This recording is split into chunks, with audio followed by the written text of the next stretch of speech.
रामगव्हाण येथील जिल्हा परिषद शाळेत मंजूर 2 शिक्षकांपैकी एक शिक्षक गेल्या 4 वर्षांपासून गैरहजर असल्यानं विद्यार्थ्यांची संपूर्ण जबाबदारी एकाच शिक्षकावर आली असून विद्यार्थ्यांचं शैक्षणिक नुकसान होत असल्याचं संतप्त झालेल्या पालकांनी आज जिल्हा परिषद शाळेला कुलूप ठोकलाय।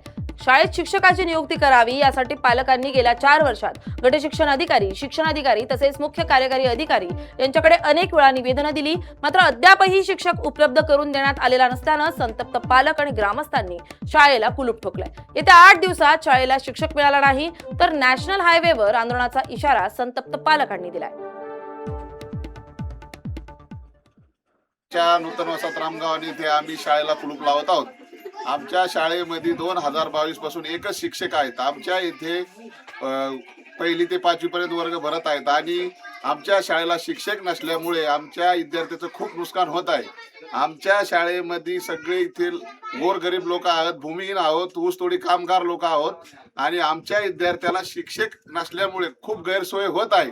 इथून आमच्यापासून वडीगोद्री हे 6 किलोमीटर असल्यामुळे आम्ही काय इतक्या शाळेवर लांब टाकू शकत नाहीत आणि आमच्या इथल्या सर्व पाल्याची एवढी हे नाही की बाबा आम्ही वडीगोद्रीला शाळेत टाकू शकतो, एवढे आम्ही खर्च करू शकतो।